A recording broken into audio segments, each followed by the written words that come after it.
Spoken English news. Big structures ఒకేసారి ఒకే టైంలో 6 big structures back to back చూద్దాం.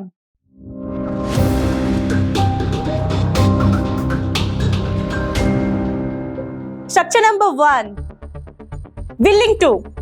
I'm willing to learn English. నేను ఇంగ్లీష్ నేర్చుకోవాలని ఆసక్తితో ఉన్నాను, ఏదైనా ఒక పని చేయాలని ఆసక్తితో ఉన్నాను అనే చెప్పే సందర్భంలో willing to వాడాలి. Structure number 2, likely to. You will likely to become a doctor. మీరు డాక్టర్ అయ్యే అవకాశం ఉంది, ఏదైనా ఒక పని జరిగే అవకాశం ఉంది అని చెప్పే సందర్భంలో likely to వాడాలి. Structure number 3, about to. She is about to write an exam. ఆమె ఒక ఎగ్జామ్ రాయబోతుంది, ఏదైనా ఒక పని చేయబోతున్నాను అని చెప్పే సందర్భంలో about to వాడాలి. Structure number 4, unable to. They are unable to read.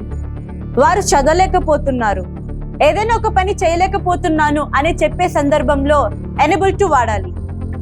Structure number 5, ready to. Is ready to speak.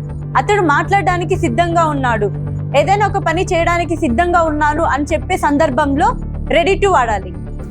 Structure number 6, try to. I try to speak English. నేను ఇంగ్లీష్ మాట్లాడడానికి ప్రయత్నిస్తాను, ఏదైనా ఒక పని చేయడానికి ప్రయత్నిస్తాను అని చెప్పే సందర్భంలో ట్రై టు వాడాలి. ఇంతటితో వార్తలు సమాప్తం. మరిన్ని తాజా వార్తలతో మళ్ళీ కలుద్దాం. ఇట్లా మీ బిందు ఫ్రమ్ ఆంగ్ల యజ్ఞం, హైదరాబాద్.